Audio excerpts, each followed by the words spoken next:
네, 안녕하십니까. 강의 시작하도록 하겠습니다. 오늘은 가장 큰 이슈죠. 인공지능과 딥러닝 관련된 내용을 한번 살펴보도록 하겠습니다. 내용이 좀 상당히 어렵습니다. 왜 어렵냐면은, 이게 파워포인트 제가 이걸 드렸는지 안 드렸는지 모르겠는데, 파워포인트가 여기 두 종류예요.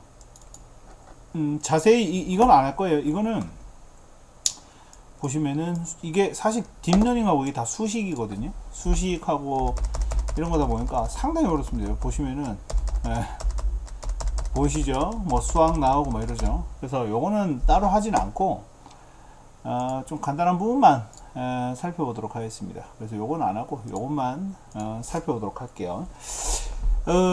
머신러닝, 딥러닝이라고도 얘기를 하죠. 그거는 인공신경망, 이거는 통계학을 기초로 해서 나온 거기 때문에 뭐 말이 좋아 통계학이지 수학이에요. 수학을 하는 거다 보니까 내용 자체가 상당히 어렵습니다. 내용이 상당히 어렵지만 지금 뭐 사실 안 쓰는 데가 없죠. 안 쓰는 데가 없고 모든 것을 다 쓰고 있기 때문에 이런 것들도 그냥 겉핥기식이더라도 한 번쯤 봐두면 좋을 것 같습니다. 자, 그래서 인공지능, 뭐 신경 정신망, 뭐 이런 것들 한번 살펴보도록 할게요. 자, 인공지능이란 뭐냐? 이거는 한 90년대, 80년대 초반 그때 나온 용어긴 합니다. 여기 뭐 레이 커즈와일이라는 사람이 1945년쯤에는 이제 인공지능으로 해가지고 모든 것이 다 나올 것이다 뭐 이런 식으로 나왔었는데 지금 사실 지금 인공지능으로 된 것도 많이 있죠. 예를 들면 네이버에서 음성 검색을 한다든가 아니면 네이버에서 사진 찍어가지고 원래 그건 구글 먼저 시작하긴 했는데 사진을 찍어가지고 그 사진의 그럼 뭐 예를 들어서 저 앞에 들꽃이 있다. 근데 내가 그 꽃이 뭔지 너무 궁금해. 그럼 어떻게 하면 되죠? 그 꽃을 딱 찍으면은 분석해가지고 이게 어떤 꽃이다 이런 게 나오게 되죠. 자, 어쨌든 인공지능이란 사고, 학습, 문제 해결 능력 등 인간의 지능 수준의 지적 능력을 컴퓨터 하드웨어나 소프트웨어로 구현하는 기술이다. 뭔 소리예요? 사람하고 똑같은 일을 하게 하는 거죠. 그래서 인공지능은 크게 나누면은 이렇게 밑에 있는 그림처럼 두 개로 나눌 수가 있어요. 약한 인공지능과 강한 인공지능. 사실상 약한 인공지능 같으면 현재 많이 개발이 돼 있죠. 한 가지 일을 수행하는 AI다. 이게 뭐예요?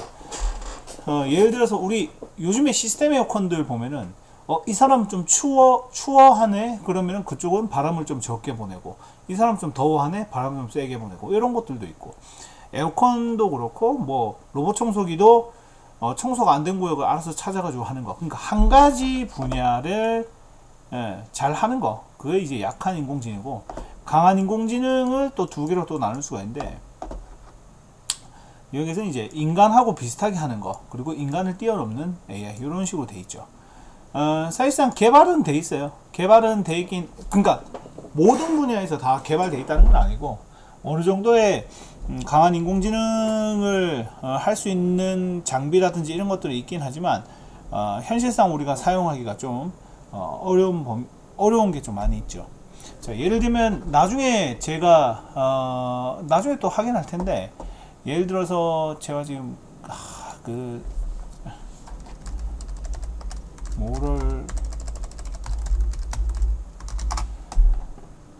모럴 머신이라고 했는데 이거 좀 재밌습니다. 이게 뭐냐면은 자, 뭐 이렇게 쭉 돼 있는데 뭔 소리냐면은 자율주행 자동차가 있다고 칩시다. 자율주행 자동차가 있는데 이 자율주행 자동차가 무조건 사고가 나요.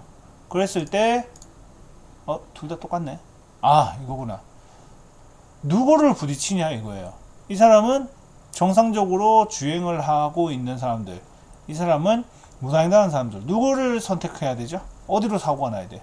뭐 여기라고 칩시다. 자, 그 다음 강아지 2개 그리고 사람하고 의사 여기가 갔는데 여기는 무단횡단 안 하고 여기는 무단횡단 안 하니까 누구를 선택하죠? 얘를 선택하고 뭐 이런 식으로 계속 선택을 하는 거예요. 그리고 사람이 타 있다. 사람이 타 있어서 가면은 사람이 죽고 아니면은 이 사람이 죽는다. 그럼 뭘 선택해야죠? 이런 것들은 사실은 인공지능 자동차 뭘 해야 돼요? 강한 인공지능이죠.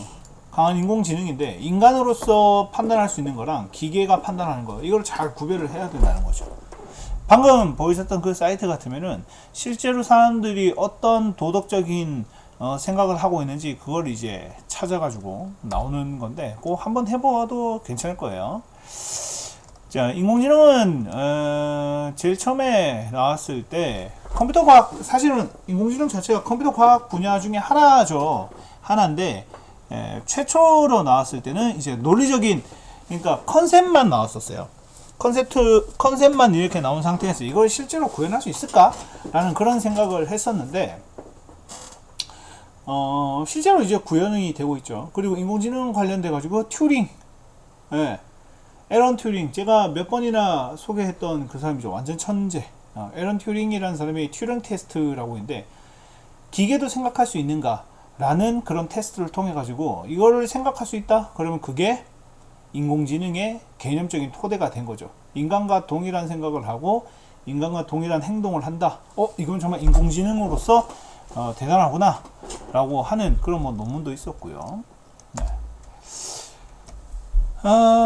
그래서 여러분 퍼셉트론이라고 해가지고 현재도 사용하고 있는 인공신경망의 기본적인 토대가 된 거였어요. 정말 사람의 그 신경망처럼 다 연결이 되고 그게 논리적으로 연결이 돼 있고 그리고 그걸 통해 가지고 사고를 하는 거죠. 필요한 것을 찾아 가지고, 그러니까 예를 들어서 뭐 여기에서 나와서 이렇게 갔다가 여기서 필요한 게 이거네, 아니면 이거네 이런 식으로 그 행동, 이게 만약 손발이면은 손발이 각각의 신경을 쫓아가서 그때 필요한 거를 찾는 거, 그걸 하는 거예요. 그래서 스스로 생각하고 뭐 이렇게 하는 건데, 제가 예전에 한번, 이번에 얼마 전에 인천공항 가가지고 제가 깜짝 놀랐던 거 있는데,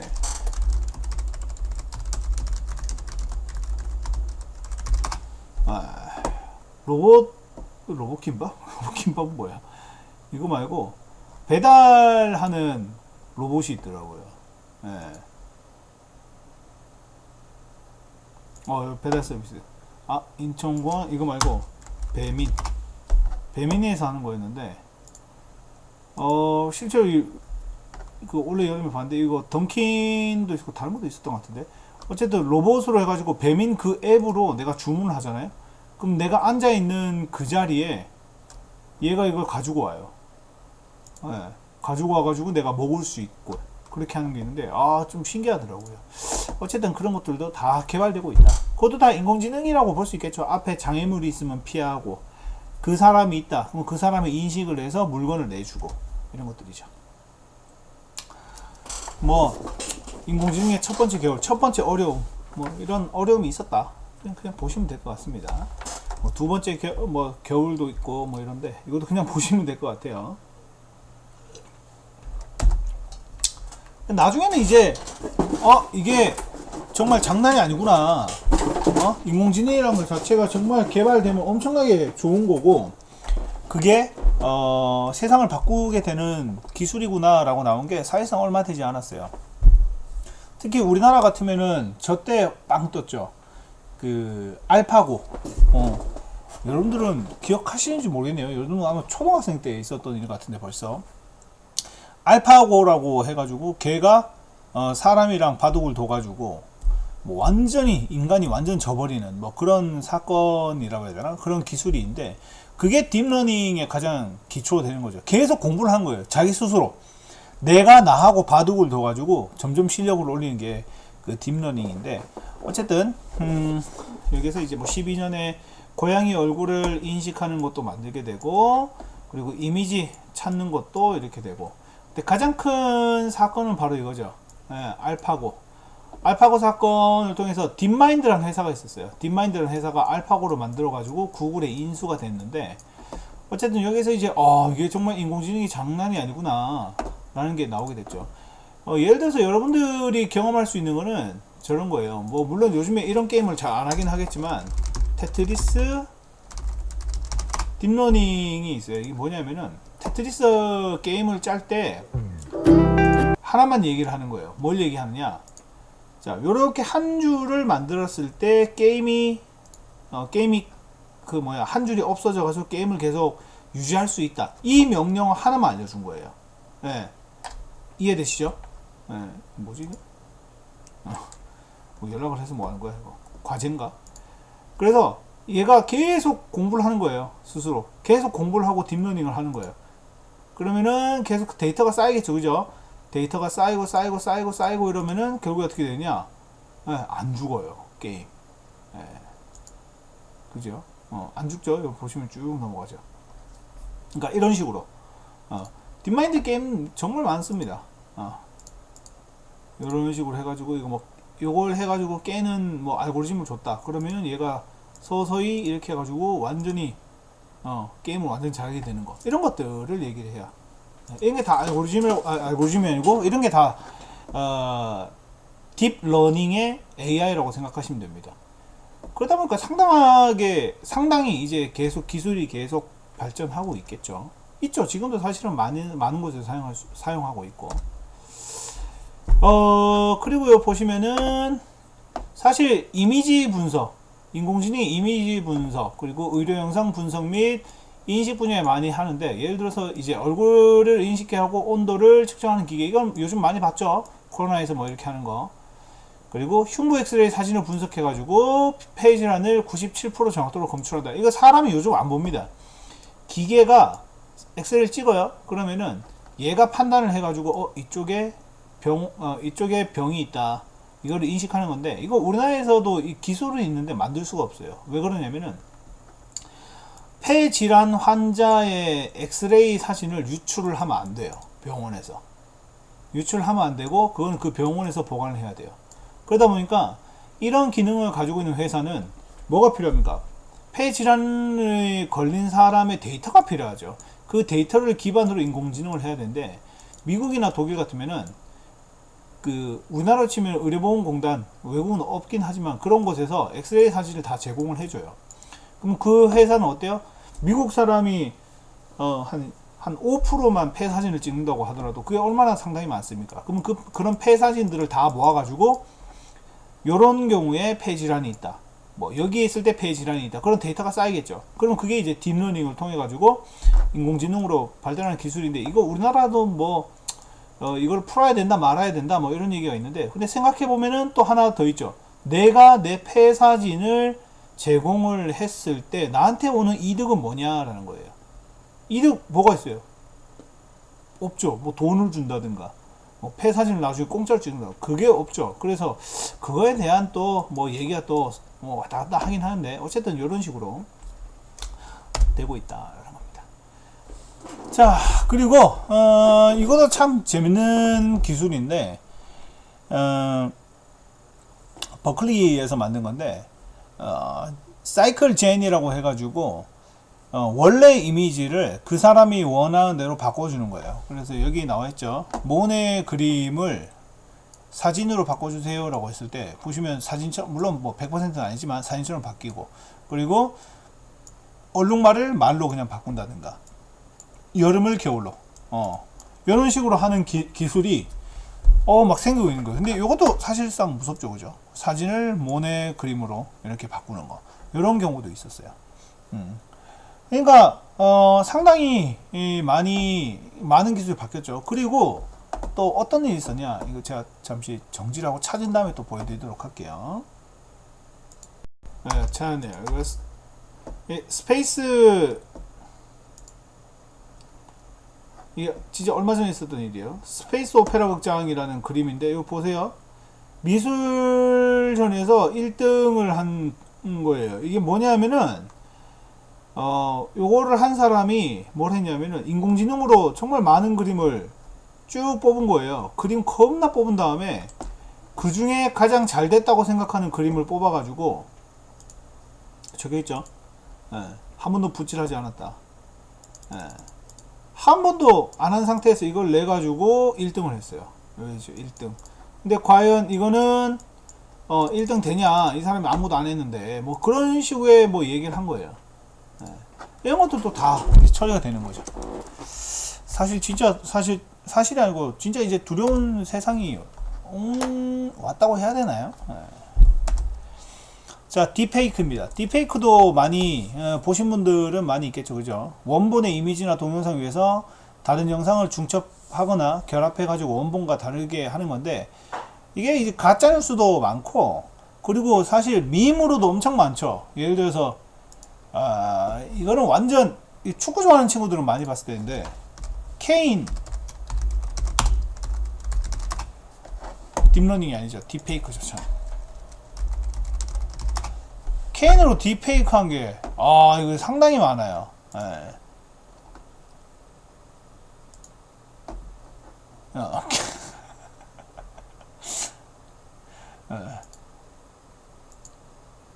케인 뭐 이런 거, 찰싹, 이것도 케인. 뭐 이런 식으로 해가지고 딥페이크 엄청 많은데, 이게 제일 문제는 뭐예요? 가짜 뉴스 같은 거를 엄청 많이 만들어낸다는 단점이 있죠, 그죠? 자, 추천 서비스하고 이상 감지. 자, 이것도 사실은 좀 정말 두려운 일이긴 합니다. 뭐냐? 유튜브나 넷플릭스 같은 거를 내가 좋아하는 영상이나 영화, 드라마 계속 보게 되면 어때요? 이 사람이 어떤 거를 좋아하는지 알고리즘을 띄우죠. 알고리즘을 띄워서 그거하고 관련된 영상이나 그것만 다 보여주고 추천하게 되죠. 그죠? 네. 이런 것들도 있다. 이것도 사실 진짜 무서운 기능이죠. 인공지능의 이제 특이점이 생기는 건데, 21세기 내 인공지능이 결국에는 인간의 두뇌를 따라잡을 것으로 예상이 된다. 근데 사실 지금도 따라잡았다고 볼 수가 있죠. 그런데 중요한 건 뭐예요? 아직까지는 사람이 명령한 것만 할 수 있어요. 예를 들어서 아까 그 테트리스 얘기했죠. 테트리스에서 명령어 하나가 뭐였어요? 한 줄이 만들어지면은 그게 깨지고 게임을 계속 유지할 수 있다라는 명령어를 더 추가를 해줬죠. 만약에 그런 명령을 추가를 안 했어요. 그러면 테트리스 어떻게 될까요? 계속 그냥 죽는 거예요. 죽고 살고 죽고 살고 뭐 계속 반복하고, 내가 지금 뭘 해야 되는지도 모른다는 거죠. 네. 자, 그리고 또 더 무서운 건 뭐냐? 인공지능이 계속 나오면 나올수록 인간의 일자리는 줄어든다. 그럼 어떻게 해야 돼요? 인공지능으로 인해 인공지능이 하는 일을 통해서 수익이 창출된다. 그러면 거기서 세금을 뺏어서 여기 있는 사람을 삶의 가치를 올려줘야 된다. 뭐 이런 얘기도 하고 있습니다. 자, 이제 딥러닝 한번 보도록 할까요? 자, 이제 좀 어려운 내용이에요. 그리고 항상 인공지능 하면 항상 나오는 얘기가 머신러닝과 딥러닝, 이 두 가지인데, 그냥 같은 거라고 보시면 돼요. 같은 거라고 보시면 되는데, 딥러닝이 조금 더 머신러닝의 한 종류다, 이렇게만 보시면 될 것 같습니다. 인공지능이 가장 큰 거고, 인공지능 중에 이제 머신러닝이 있는 거고, 머신러닝 중에 가장 많이 사용되는 게 딥러닝이다. 근데 딥러닝이 왜 떴냐? 딥러닝이 누가 사용했어요? 알파고가 이걸 사용했거든요. 알파고가 이걸 사용해가지고 딥러닝이 완전 확 떠버린 거예요. 적혀있죠? 네, 이렇게. 그러니까 뭐냐면은 내가 나하고 싸우는 거예요. 내가 나하고 계속 싸워가지고 내가 나하고 계속 공부를 하는 거예요. 공부를 하면 점점점 올라가겠죠, 그죠? 얘가 이기면은 이 기능도 내가 추가가 되고, 얘가 이긴다, 얘 기능이 추가되고 이런 식으로.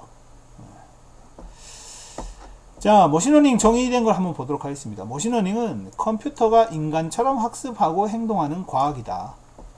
그리고 상호작용 형태로 데이터와 정보를 제공해서 자율적으로 학습을 향상시키는 거다라는 건데, 이게 뭔 소리냐면 앉아서 자율학습하는 거예요. 근데 인간의 약한 점은 뭐예요? 엉덩이가 무거워야 되죠. 계속 해야 되는데 그게 사실상 어렵죠. 근데 기계는 시키면 끝까지 하죠, 그죠? 자, 일반적인 기계학습의 정의를 살펴보게 되면은 기계가 스스로 학습을 한다. 그래서 성능을 향상하거나 최적의 답을 찾기 위해서 인공지능적 학습 방법을 채택하는 거고요. 인공지능의 한 형태다, 이렇게 보시면 됩니다. 머신러닝, 기계학습 다 같은 얘기예요. 그래서 고양이하고 개하고 분류하는 거, 이게 사실 이게 참 재밌습니다. 이게 최초에 이제 물어보는 거였어요. 고양이하고 개하고 어떻게 구별하느냐. 개 중에 고양이 닮은 애가 있을 수도 있고, 고양이 중에 개를 닮은 것도 있겠죠, 그죠? 그래서 예전에는 개하고 고양이를 계속 완전히 프로그램을 짜가지고 그걸 이제 처리하는데, 이렇게 되면 문제가 뭐냐? 좀 새롭게 생긴 애가 있으면은 찾지를 못해요. 근데 얘 같으면 어떻게 하느냐? 계속 주변 사람들이 계속 학습을 계속 시켜줘요. 예를 들면은 저거랑 똑같아요. 우리 그 시리랑 그 빅스비 쓰면 쓸수록 똑똑해집니다. 한 번 쓴다고 한 번 쓰는 게 아니고 사용자가 계속 쓰잖아요. 계속 쓰면 쓸수록 얘는 똑똑해져요. 그러면 이 사람이 원하는 걸 잘 찾아가지고 금방 찾고 금방 처리해 줍니다. 그래서 빅스비랑 CD는 쓰면 쓸수록 그 사람에 맞춰가지고 잘 바뀐다, 그 얘기입니다.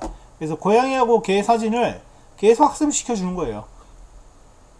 학습을 시켜주면 얘가 그걸 보고 알아서 처리를 해가지고 프로그램을 자동으로 짜는 겁니다. 수행 과정인데 이건 그냥 이렇게 그냥 보시면 될 것 같아요. 이런 게 있구나, 이렇게. 예. 좀 내용이 좀 어렵죠. 이거 원래 전공으로 하는 친구들은 하둡이라는 프로그램이나 아니면은 그 이름 뭐냐, R이라는 프로그램을 통해 가지고 다 계산하고 뭐 이렇게 하는데, 여러분들은 이걸 그냥 뭐 배우는 거니까 이런 게 있구나, 이렇게만 넘어가셔도 될 것 같아요. 머신러닝 모델이 뭐 이런 게 있는데 그냥 보는 것만 해도 좀 어렵죠, 그죠? 자, 학습 데이터와 테스트 데이터 해가지고 나와 있는데, 검증 데이터를 통해 가지고 정확도하고 손실 함수, 그러니까 제대로 된 거 그리고 제대로 안 된 거, 이거를 계속 하는 거예요. 그러면은 나중에 가면 갈수록 뭐가 떨어지겠어요? 손실 함수가 계속 떨어지겠죠. 정확도는 올라가고. 그렇게 되면은 이제는 얘는 실제로 활용할 수 있겠구나, 뭐 이렇게 하는 거고, 그걸 통해 가지고 뭐 회기값, 그러니까 다시 돌아와서 사용자가 원하는 게, 만약에 이거를 동물을 딱 찍었다, 동물을 찍었을 때 이게 개인지 고양인지 인식하는 거, 그걸 다시 돌아와서 알려준다거나, 아니면은 딱 찍었을 때 이거는 개 종류입니다, 고양이 종류입니다, 뭐 이런 식으로 나타내는 거죠. 여기 보시면 회기 그리고 분류 이렇게 되는데, 이런 식으로 이제 처리할 수 있는 거예요. 회기 같으면은 예측하는 거고, 분류하면은 이렇게 나눠 가지고 하는 거, 이런 식으로도 할 수 있고. 근데 사실상 대부분은 이상값을 가지고 있고, 이상값을 가지고 있죠. 이 퍼져 있는 값이 있죠, 그죠? 퍼져 있는 값이 있다. 그래서 퍼져 있는 값에서 평균을 찾는 거, 평균을 찾는 거, 이게 사실상 가장 중요한 거죠.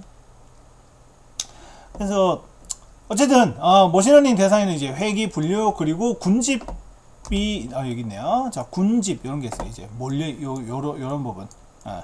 그러니까 이거 뭐 세 가지 꽃 종류를 했었을 때 여기서 요 정도 값을 가지고 있다. 그러면은 이 파란색 꽃, 여기에서 여기 돼 있다. 그럼 여기 빨간색 꽃, 여기에서 요 위에 값을 있다. 요 초록색, 이런 식으로 해서 분류를 또 나누는 거, 이런 것들도 가능하다라는 겁니다. 그래서 머신러닝은 스스로 그냥 학습한다, 계속 같은 얘기죠, 그죠? 스스로 학습을 해가지고 처리를 해준다, 이런 거. 이게 원래 다른 책에서 보면 엄청 자세하고 뭐 빡세게 나와 있는데, 여러분들은 뭐 그 정도로까지는 볼 것은 아니라고 생각합니다. 자, 어쨌든 자, 그래서 지도학습 뭐 이런 거, 정답을 그제 정해줘요. 그제 제가 그 테트리스 얘기했죠. 정답은 뭐예요? 테트리스 이렇게 게임 있으면 한 줄 만들어진다? 그러면은 한 줄이 깨지면서 게임을 계속 할 수 있다. 그거 하나만 알려준 거예요. 그거 하나만 알려주니까 어떻게 됩니까? 얘는 계속 그걸로 해서 계속 처리를 하는 거죠.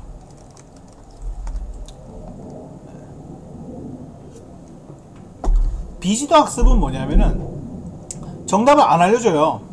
정답을 안 알려준 상태에서 이렇게 데이터를 입력을 합니다. 그러면 이 모델이 비슷한 성격을 가지고 있다고 생각하는 애들끼리 이렇게 나눠버리는 거예요. 이렇게. 요거보다는 얘가 더 복잡한 거겠죠, 그죠? 더 복잡하고, 여기 나와있죠? 정답이 없는 데이터에서 패턴을 찾아야 되기 때문에 더 어렵다. 더 어렵다라는 거예요. 비지도 학습에서 사용하는 게 뭐냐면 자율자동차예요. 자율자동차. 왜냐면은 지도 학습 같으면은 뭐를 회피하고 뭐는 뭐고 이런 식으로 해가지고 알려주죠. 그러면은 그런 식으로 처리를 하는데, 비지도 학습 같은 경우에 자율자동차에서 넣어야 되는 이유가 뭐냐면은 모든 도로 상황이 100% 똑같진 않죠. 그러니까 어떤 특정한 일이 일어났을 때 처리하는 것도 자율자동차에 집어넣어야 된다는 거예요. 그래서 자율자동차가 실제로 개발이 되더라도 상용화하기에는 어려움이 있다. 어떤 어려움? 갑자기 뜬금없이 어려운 일이 발생했다. 예를 들어서 아까 전에 그 모럴 해저드에서 본 것처럼 어딜 가나 어느 쪽으로 가든지 간에 무조건 사람이 죽어요. 사람이 죽으면은 어떤 선택이 가장 좋은 선택이냐? 사람이 선택하는 거, 기계가 선택하는 거. 그 기계가 선택했다. 그러면 그거를 우리가 뭐 기계가 선택해서 지나가던 사람이 죽었다고 칩시다. 그러면 그걸 우리가 용인할 수 있냐? 이게 아주 어려운 거죠. 자, 그래서 이제 여기 그 머신러닝에서 강화학습까지 올라가는데, 이건 이제 주어진 환경에 따라서 다음 행동을 학습하는 건데, 걔한테 먹이 주면서 훈련하는 방법이라고 생각하시면 돼요. 간단하죠? 어떤 행동을 했어? 그럼 보상을 주는 거예요. 보상을 주고 그러면 그 로봇은 그 보상을 받기 위해서 좀 더 계속 발전을 하겠죠. 자, 그 다음에 선형 모델인데, 선형 모델은 말 그대로 이거 선을 끄는 거예요. 선을 끄는 거. 선으로 이렇게 쫙 이런 식으로 끄는 모델이에요. 데이터의 특성에 따라서 선형 함수를 예측하는 방법인데, 예를 들면 이거예요. 자, 온도에 따라서 아이스크림 판매 개수를 해보고요. 그러면 선으로 꺼지죠, 그죠? 네. 온도가 한 60도는 좀 36도까지 올라갔다. 아이스크림 판매가 많이 된다. 그걸 이렇게 예측할 수 있죠, 그죠? 이런 것들을 선형 모델이라고 얘기를 해요. 예측하는 거. 네. 사실 이게 제일 쉬워요. 선형 모델이 사실 제일 쉽습니다. 왜냐면 이렇게 X축의 값이 갈수록 Y축이 올라가거든요. 아니면 거꾸로일 수도 있고. 그러니까 이건 예측이 가장 쉬운 거라서, 선형 모델은 아까 전에 얘기했던 회계하고 분류에 가장 많이 사용합니다. 그러니까 가격에 따라서 물건이 얼만큼 많이 팔리냐, 온도에 따라서 얼만큼 많이 팔리냐, 연도에 따라서 급여가 얼만큼 오르냐, 이런 걸 다 하는 거죠. 여기 있죠. 회귀와 분류에 사용되는 선형 모델이다. 제일 쉽겠죠, 그죠? 분류는 이렇게 나눠버린 거예요. 그래서 얘랑 하는 거. 이건 뭐예요? 전체 그 찍힌 거에 대한 평균 이렇게 쭉 하는 거고, 여기까지 왔을 때는 쭉 했을 때 Y 값이 여기가 되겠구나, 이렇게 예측할 수 있겠죠, 그죠?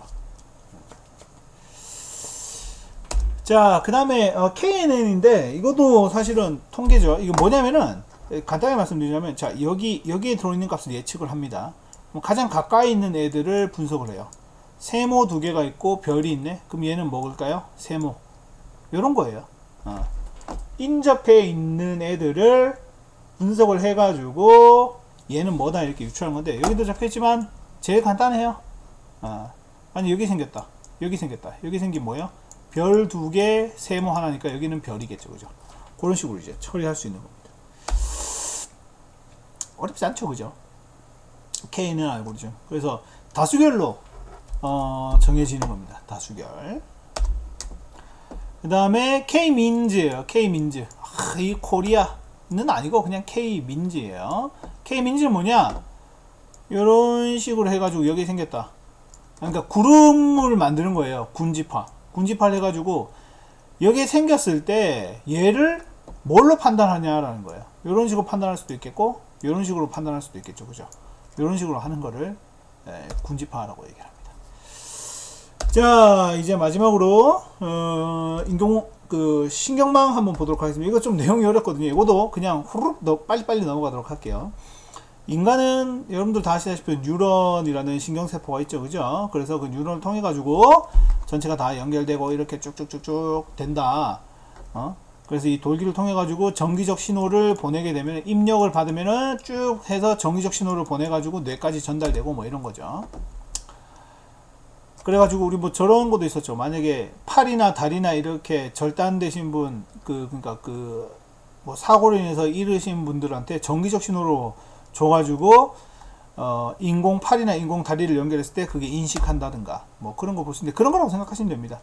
어쨌든 이 뉴런은 퍼셉트론이라고 해가지고 거기에서 이제 들어와 가지고 한데, 이런 계산 방식은 그냥 이런 게 있구나 이렇게 넘어가시면 될 것 같아요. 이 계산 방식은 시험에도 당연히 안 나옵니다. 내용이 좀 어렵죠, 그죠?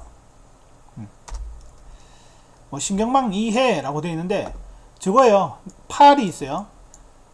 팔하고 다리가 있어요. 그러면 이 신경망을 통해 가지고 뇌까지 전달돼서 뇌까지 가요. 그러면은 뇌는 이 팔을 지금 이 순간 어떻게 해야 되냐? 움직여라가 여기 있고, 손을 떼라가 여기 있고 뭘 움켜잡아라 이렇게 쓰면 신경망을 통해 가지고 여기 가가지고 여기에 연결되고 여기에 연결되고 이렇게 된 거예요. 그러면 다시 이렇게 보내줘 가지고 잡거나 놓거나 뭐 그렇게 하는 거예요. 그게 인공신경망이에요. 좀 어려운 말이 이렇게 쭉 있는데 그런 거고 이 내용이 좀 어렵습니다. 쭉쭉 넘어갈게요. 딥러닝은 제가 사실 말씀드렸죠. 내가 나하고 계속 공부를 하는 거예요. 공부를 해가지고 최종 값을 찾아내는 거. 자, 어려운 내용이 너무 많네요. 그죠? 자, 그래서 뭐 제일 유명한 게 구글 텐서플로우라고 해가지고 있는데 얘네들은 이제 구글 브레인 팀에서 만드는 건데 이제 공개를 했어요. 오픈 소스로 공개를 해가지고 누구나 다 공부를 하자 이런 식으로 했는데 이게 재밌는 게 뭐냐면은 우리 그래픽 카드 가격이 상당히 올라갔죠. 그래픽 카드 올라간 게 코인 때문에 올라갔다라고 얘기를 하는데 코인만큼 큰 영향을 준 게 뭐냐면은 그래픽 카드는 GPU가 들어가죠.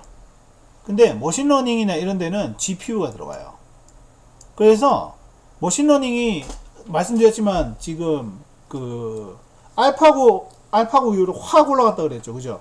그래서 2016년 이후로 막 올라가면서 2020년, 2019년, 2020년, 2021년에 인공지능하고 관련되어 있는 기계들이 엄청나게 많이 막 판매가 되고 만들어졌어요. 근데 그런데 들어가는 그래픽 카드가 한 컴퓨터당 한 10대 개씩, 20개씩, 100개씩 이렇게 막 들어가요.